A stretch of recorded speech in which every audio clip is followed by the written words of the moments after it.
Wakil Ketua DPR RI Fachri Hamzah dan perempuan politikus muda yang menjadi Ketua DPP Partai Solidaritas Indonesia (PSI), Samara Amani, sempat adu mulut di media sosial Twitter sejak Kamis malam hingga Jumat 6 tanggal 7 Juli tahun 2017.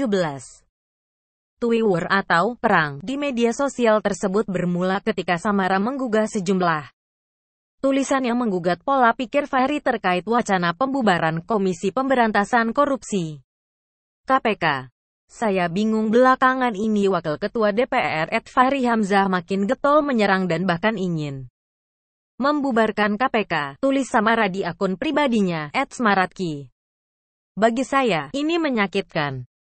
Apa yang dilakukan KPK itu menyelamatkan uang pajak saya dan jutaan rakyat Indonesia lainnya, sambungnya. Dalam kicauannya, Samara hendak menggugat pernyataan Fachri di akun @Fachri Hamzah bahwa 15 tahun sejak KPK didirikan, korupsi bukannya semakin sedikit malah terus bertambah banyak. Samara tak setuju pada logika Fachri. Ia membeberkan, sejak KPK didirikan, 124 anggota DPR, 17 gubernur, 58 wali kota dan bupati dibekuk karena korupsi.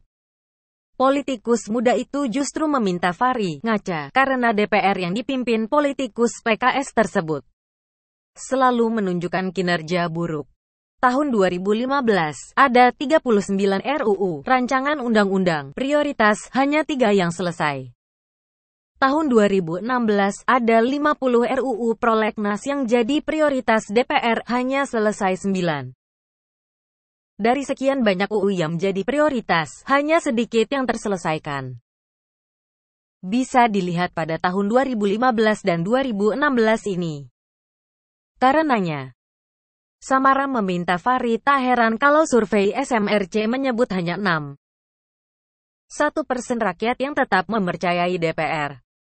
Sementara tingkat kepercayaan warga kepada KPK mencapai 64,4%. Fachri lantas menjawab rentetan tulisan Samara tersebut. Ia kali pertama membalas pernyataan Samara bahwa KPK justru terbilang sukses sejak didirikan 15 tahun silam.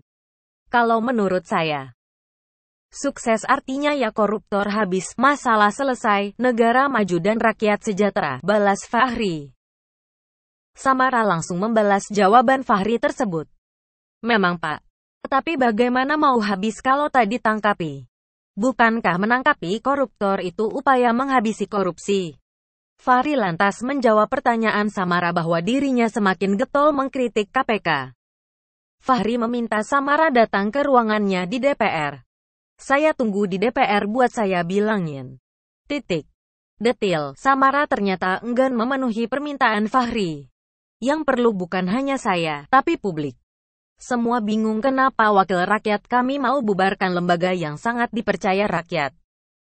Fachri lantas meladeni seorang warganet bernama Muhammad Guntur Romli, yang mengatakan tengah menyimak Samara memberikan pelajaran politik dan anti korupsi untuk dirinya. Maklum partai baru, kita didik saja. Tetapi semua ini pendukung agar korupsi di DKI ditutup KPK. Tulis Fachri menjawab Guntur sembari menyindir partai Samara yang terbilang baru didirikan. Disindir seperti itu, Samara lantas menjawab, "Iya Pak, memang partai baru, saya juga anak baru. Tidak apa-apa, yang penting perjuangan kami untuk memberantas korupsi tak setengah-setengah. Tak mau kalah." Fachri lalu mengatakan masyarakat kekinian mempunyai persepsi berbeda-beda mengenai KPK. Ada yang mendukung dan tidak. Rakyat tak seragam Mbak. Ada lebih banyak yang cerdas. Samara tampaknya tak menyukai pernyataan Fachri tersebut. Rakyat yang cerdas dan tak cerdas itu apa sih? Kalau tak dukung KPK baru bisa dikategorikan cerdas gitu? Ia lalu menuliskan kekecewaannya sebagai rakyat yang merasa tak diwakili oleh Fachri di parlemen. Pak Fachri Hamzah, Bapak itu wakil rakyat kami. Kenapa Bapak bersikap seolah tak mewakili kami? Cuitan kekecewaan Samara itu ternyata turut ditanggapi oleh akun milik Majelis Pustaka dan Informasi PP Muhammadiyah, Mustafa Benah Rawardaya. Beda dapil, daerah pemilihan, Mbak, tukasnya. Fahri lantas menjawab pernyataan akun Mustafa untuk kembali menyindir Samara dan PSI. Ini partai baru, belum tahu dapil. Jangan pilih. Dari awal sudah pencitraan saja kerjaannya, tutur Fahri sembari memberikan gambar senyum. Namun, Samara mempunyai jawaban pamungkas untuk sindiran Fahri tersebut. Kalau beda dapil kenapa Pak? Tak boleh mengkritik, kasih saran? Ah kok pimpinan DPR kayak gini? Tak mau berdialog, asal bilang jangan pilih saja, sembari membubuhi gambar tertawa. Suara.com jadi bagaimana menurut Anda?